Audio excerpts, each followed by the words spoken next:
Good morning. My name is Sue Rodgers, and it's super cool to be joining you guys virtually, which is where we do everything. Um, I'm going to start my little chat with a story, just because I think that part of being part of being a woman in sport is just our need to tell stories, to kind of share experience and share histories, and I think that we're starting to get to a place where we have a storytelling history in sport that people are interested in and there's an uptake to it. Um, and I think that that's coming at the hands of a lot of, exceptional athletes across the world. I listened to a chat yesterday with Megan Rapinoe and Abby Wambach, who are two of the greatest female soccer players to stand on the pitch. And one of Megan Rapinoe's statements, which was interesting, was that often women's sports, and especially marginalized women in sport, we simply aren't seen. We're invisible all the time. And it really kind of resonated because I think that we, as women in sport, our stories are sidebars or they're invisible. And I think that just having watched the Winter Olympics where females in sport really shone, and we look at our women's hockey team as part of that, I think that we're starting to see our stories become far, far more visible, loud enough to be heard by everybody, not just females who are also involved. So I was going to share a story about when I was doing my undergrad in Alberta at a small school called Augustana University College. And I was a biathlete at the time. And one of our requirements for our team was that we did cross country running or canoeing in our off season, in our shoulder season. And I did both because I needed the running background. The fitness was really important. And I remember my final year, we were on our way to the qualifying event for the Western Canadian Championships in Edmonton. And it was an interesting team because I think there was probably 8 females and 6 of us were national team members, either biathlon or cross country skiing. The 7th was a phenomenal athlete. She's still running ultramarathons and marathons pretty regularly. And she was on the national equestrian team. And then our 8th was a woman who joined the team. And she was an interesting one. She was a single mom of a very young child who had decided at the age of 30 to go back to school. And this is a long time old. I'm really old. This was back, this is about 30 years ago at this point. So she was from the Wetaskiwin Reserve, which was close by the community. And we had no, real Indigenous representation in our sports at that time. So she was one of the first times that, as a team, we were lucky enough to have an Indigenous member. And she had never run before. And she joined our cross country team because she wanted to just be healthier and be fitter and be part of something. So it was super, super cool. I can't help but think it was probably super, super intimidating to want to learn how to run and join a team with, half the national team. But it was great, and she was lovely, and she was wonderful. We had a great time with her. But she was a brand new runner. Sorry, it's 6 a.m. here. So she was a brand new runner, and she did all the events all year, and she was great. She was just, oh, look, I got a little bit better, and she was really super upbeat about it. And we got to our qualifying event in Edmonton, and we needed our top 6 to come in the top 15 in order to go to Western Canadians. And so top 3, the equine equestrian team girl was our top runner. Second and third were pretty solid. Myself and another cross-country skier who were just non-runners. We didn't love running, but we were 4th and 5th without any great difficulty. We had a good run. And so 6 was really crucial. So at the start line, one of our better runners had not started. She wasn't feeling well. And our 7th place runner she dropped out early on, which meant for us to qualify, our brand new runner had to come in the top 15. And she was actually up in like 12th or 13th spot, which was super cool to watch. And she was passing where our coach was, and she slipped on a log and hurt her foot. And he was like, yeah, come on, you're okay. Don't worry about it. Come on, you're done. And she kept running like you would. And she came 15th with a broken foot. So this was really interesting to me as an elite athlete at the time, that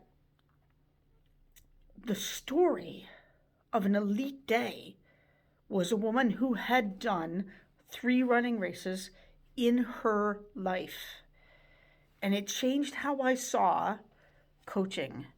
And it changed how I saw the prioritization of sport for me as a would-be sport professional.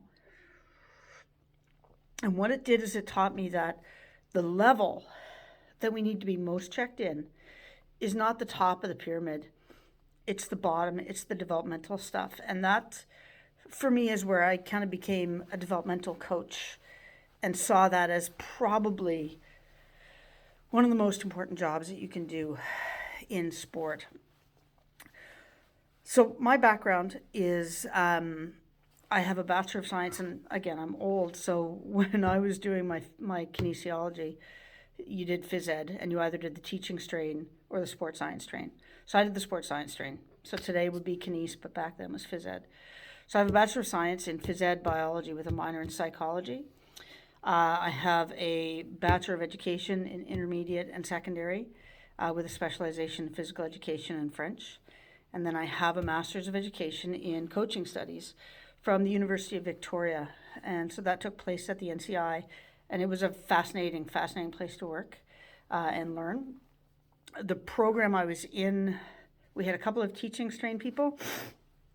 And then mostly we were coaching strain. And we had some guys who had, we had one guy who played for Iron Mike in Detroit with the Red Wings. He was super cool, had some backgrounds. We had some neat guys who played college ball in the U.S., basketball. We had another biathlon coach, which was neat. And I was there kind of at that time. I was coaching sailing and biathlon. And then we had a woman who was a figure skating coach in Calgary who had been the world champion in skeleton. And she was really interesting, and we had a lot of really interesting conversations because she was the world champion in a sport when there was no gender separation. So when skeleton first began, the numbers were so small they just had a skeleton race. They didn't have a men's or a women's. And so she won the world championships when there was no separation. So she was the fastest human on a skeleton versus the fastest woman on a skeleton. And she was very much one of my first introductions to kind of equity and feminism in sport. She was a very strong voice, and there was a couple of real old school guys in the program who just were like, well, you know, women's sport's never going to be as interesting, or it's never going to draw as much money. And she very much would argue the other side, and I kind of jumped on because it was kind of interesting to hear these conversations from someone who had simply competed in a sport as a person with no gender tag.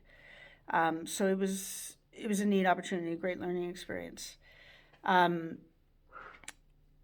that's in terms of my coaching background. I've done the Canadian Women in Coaching Mentor Program with the Canada Games.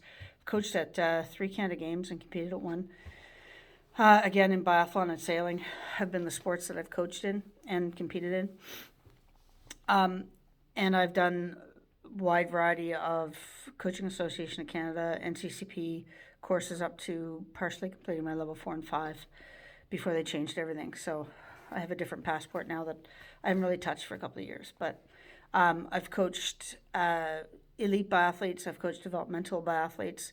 And a number of years ago when I went into public education and became a school teacher, I started working with, I would pick sports to start clubs that would draw the most numbers and get kids the most physically active.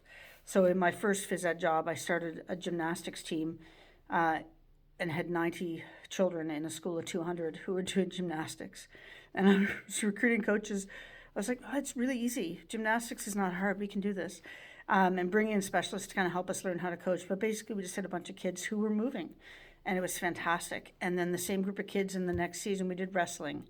And we had 40 kids who went to wrestling provincials and just thought it was great, right? Once they realized it wasn't the WWE, it got a little bit better for us. But just learned those skills. And then I went to a small school in Newfoundland, out around the bay, we would say, where there's very few people. And again, sat down with my kids, and it was only 20 kids in the school. So I sat down with my, 10 kids who were of the age for the provincial winter games in Newfoundland. And I said, let's go. What team do you, like, what sport do you want to try? We'll go and try out. We'll go to, Grand Falls and we'll compete. And they were like, we want to do wrestling. Of course, there was no wrestling team in central Newfoundland, so they qualified, and we went to provincial winter games with this crew, and we couldn't get any females who would try it, just because the numbers were so small up there, and the 3 females that we had 2 of them were pregnant, and one was just not going to be able to do it. She had some medical stuff. So unfortunately, it just didn't pan out for us with the age group. But we got to provincial winter games with these guys who were brand new athletes, and they were taken in by the wrestling community, and they fell in love with sport. Not necessarily that sport. Some of them did, but all sport and athletes and how people were welcoming and accommodating. And the interesting thing was a couple of my colleagues were coaches in the wrestling, and they were actually triathletes as well, so I knew them outside wrestling. And they took my guys on and really supported them, and they were both female coaches. And the boys didn't even blink. They were like, yeah, absolutely. Man, she knows what she's doing. Like, it was neat to see how they were in a sport that's predominantly, if you identify the gender with wrestling, it's a man's sport, quotations. But these 2 girls, young women, 19, 20, 21-year-olds, came over, and, my rough and tumble boys wearing the rubber boots and, drive skidoos to school every day were like, okay, yeah, I'll do everything she tells me, and I'll do it twice. And it was an interesting experience to see these guys, just information that was correct, didn't matter its source, right? So that was kind of a cool one for me to see they were pretty gruff old men at the age of 16, so it was cool to see them absorb that pretty quickly. From a personal sport background for me, I started young in the sport of soccer, and my dad is from Northern Ireland, so soccer is the only sport that exists, and the rest are all stupid. So that was kind of our childhood. My sister and I played soccer. And my dad actually started the first female soccer programs in PEI and had the first girls' teams, him and another gentleman, and really kind of trailblazed with that. And a couple of the girls went on to try out to the original kind of root teams for the Canadian women's soccer program. One of them was my sister. My sister's forever been this phenomenal soccer player. At the age of 40, she was playing U20 soccer in Nova Scotia, and I would go and watch her, and it was just like she wasn't as fit or as agile as these younger girls, but man, that girl, she could cross a ball. Like, you could blindfold her and she could put a ball on the net. Like, she really had some skills. So it was neat to see that, that lifelong commitment to a sport that we started so young. So we were soccer kids. When I got the junior high, and so for reference, I'm 48 years old. So when I got the junior high, way back when, girls weren't allowed to play soccer. The high school principal 2 years previous had said that girls played field hockey because it was safer than soccer. So the next year he retired, and the new principal had a different opinion, and soccer started at the high school. So that was pretty cool. My dad was not a big proponent of field hockey is safer than soccer, so he had kind of fought to get a soccer program at that point, but didn't have any luck. So when I was in junior high, high school soccer was fresh, brand new, a year old. So we had gone to our phys ed program, and our administrators, myself and 3 or 4 of the girls, all of whom are interestingly phys ed teachers in the province now, and requested to play soccer. And we had to actually write a little paper to say why we wanted to play soccer, and there was probably 10 of us.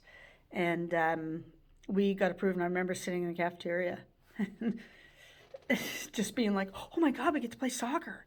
Like, it was groundbreaking, but you look at it now and you're like, seriously? Really, there should be soccer. So it was cool. It was neat to be on the ground floor of that. And then last summer to watch, Christine Sinclair and our national women's team, and think, I had to fight with my principal to get to play soccer.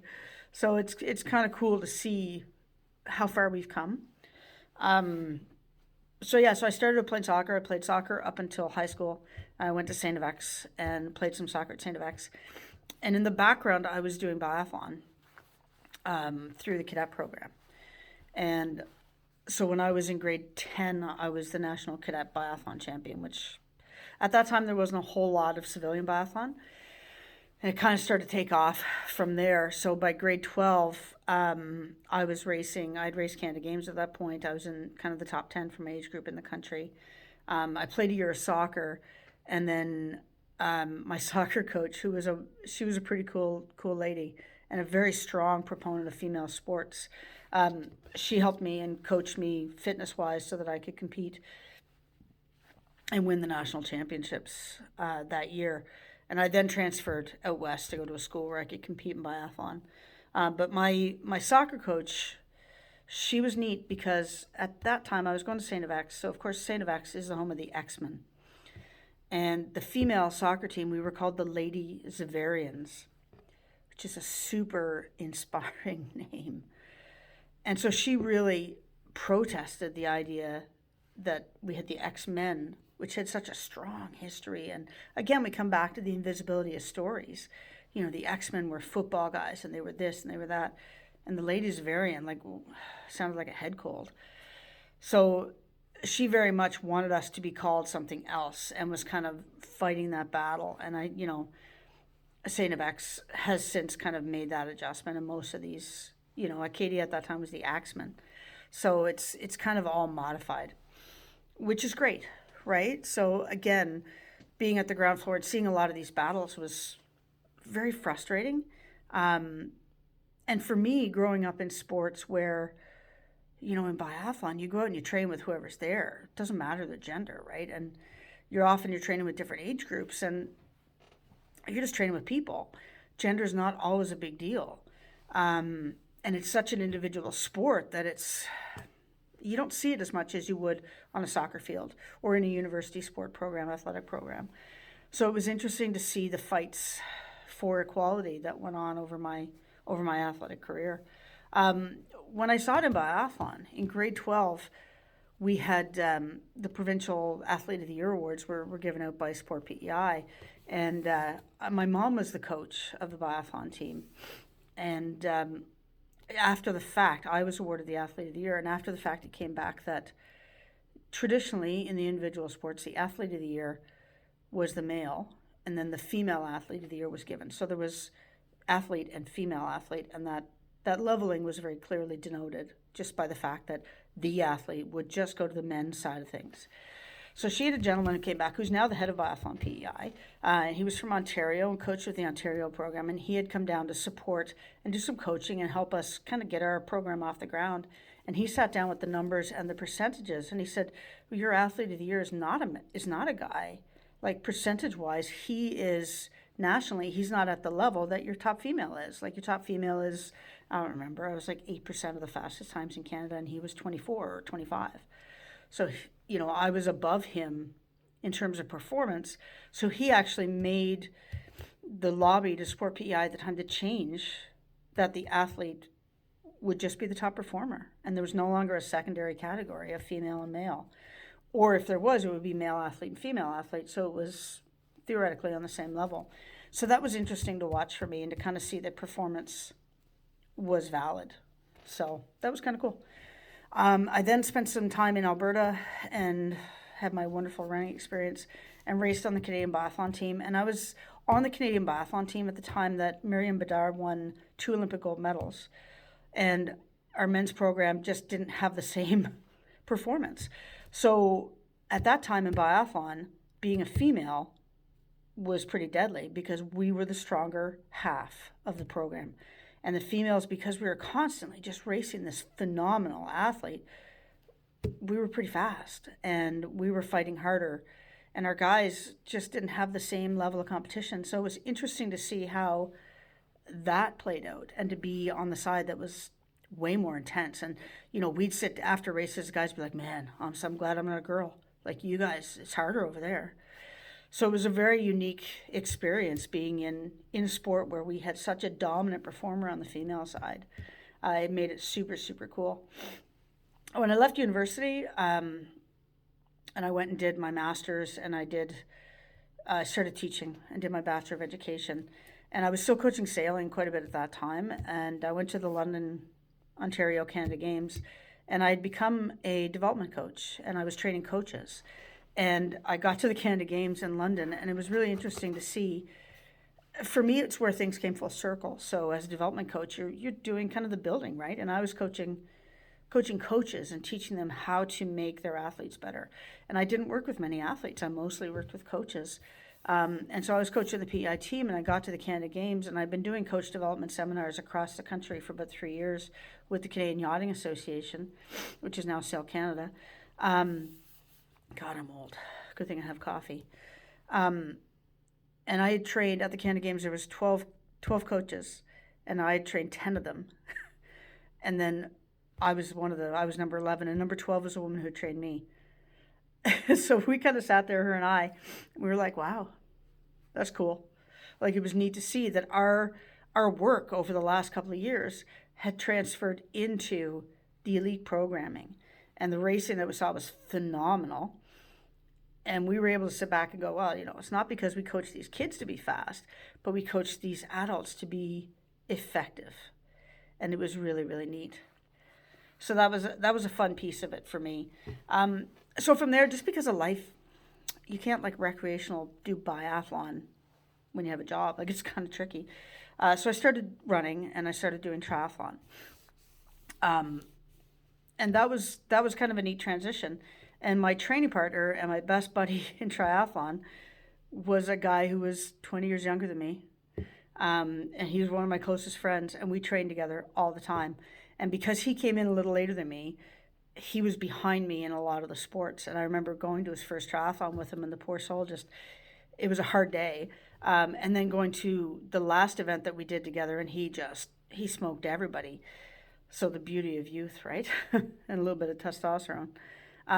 So being equal with a 20-year-old guy when you're a 40-year-old female athlete, I think it speaks to the fact that we've gotten somewhere, right? We're not as invisible anymore, especially in our individual sports. And I think that now our big team sports are catching up. And again, the Olympics that we just saw really demonstrated that, right? So working with him was a lot of fun. Once I got to the point where I was teaching, I didn't do as much competitive coaching, but I did, again, I was in the school system, and I continued my attempt to get as many kids active and kind of started in sport. And I was cycling a lot at the time, and I started mountain bike clubs. And the first school I started mountain bike club was a big school. It was in Gander, Newfoundland. There was 1,000 students, and we had almost 100 kids, 100 kids in a mountain bike club, which means we had 10 teachers in a mountain bike club, 8 of which had never ridden a bike before. And it was very developmental, and we developed some programming that just kind of transferred into life skills, right? Like mountain biking is beautiful for life skills. And then when I transferred schools to Grand Falls, I started it there, and it took off into 4 or 5 schools. And I went to the board level at that point, doing healthy schools, and kind of working with, the healthy foods that were in the buildings, quality daily physical activity stuff, mentoring principals in terms of how to get their schools more active, mental health work where physical activity helps with mental health. And the bike clubs that I had left behind had a framework that they continued on, and they're still going to this point, which is really, really, really neat. And they're super inclusive. And again, developmentally, they're starting kids in a sport that they may not otherwise see. And they're just building confidence and healthy habit and mental health practice and a lifelong commitment to fitness and sport, which is, again, that's why we're in this, right? It's really cool to win stuff, but it's really fun to go out and just enjoy movement, whatever it looks like. So I also worked in a couple of fitness centers and was doing some strength and conditioning coaching. Worked with a lot of hockey players, male and female. Some of the females, they kicked the boys' butts, and it was really fun. The cheerleaders, everybody was afraid of them. They were beasts. They were powerhouses. I went to a large fitness center in St. John's, the capital of Newfoundland, and same thing. We had a cheer program that was phenomenal, and we had a dance program that was they were pretty fit as well. And I ran the fitness center there, and that was, it was really kind of neat to kind of work through how do we take fitness to regular people. So again, for me, it's always been that, how do I light everybody's fire, right? How do we kind of fan the flames so that people fall in love with movement and fall in love with sport, which was always really important to me. And then I left sport to a certain extent, just because of job changes and that sort of thing, and I realized I wasn't like big business kind of a person. And I'd left teaching just because this position came up at the fitness center in St. John's. And I went into a kind of a sidebar, and I became a child and youth care worker. And I started working in emergency placement homes for children in care. And I worked in Labrador in protection and removals. And today I'm working as a behavior resource teacher in Prince Edward Island. Basically, I became the type of person who helps the real challenging situations. So the kids with trauma, the kids with home lives that just keep you up at night, the kids that are hungry, the kids that are angry, the kids that are sad, kids with, all kinds of unresolved grief or loss in their lives. And I did that through movement. And I would take my kids biking, and I would take my kids running. And I had a little guy at an addiction center in Grand Falls who he wanted to swim across a pond that was about 3 kilometers. He never really swam before. So me and one of my triathlon buddies, we got a couple of kayaks and threw his staff in kayaks, and they capsized and we saved them. It was really funny. And he swam 3K across. And I remember seeing him in a protection role 4 years later, and he was like, oh my God, that was the coolest day of my life. So it's neat work. It's really cool work to do to help these guys. So I think that's kind of my story. So currently I'm in a school. I use movement. I use something called a focus sequence. So a lot of like pressure and stillness, a lot of mindfulness work, a lot of pressure work. We have spin bikes. We play a lot of catch and toss and rhythmic physical activities to kind of settle an escalated child. It's a neat mix of my phys ed, my kines, and my child and youth care work, and my developmental belief tied in together that let me kind of work in the field that I work in today. I'm going to stop talking because I talk too much. Thank you so much if you're still here and still listening. I hope you enjoyed this conversation. I look forward to talking to everybody else. Have a great day.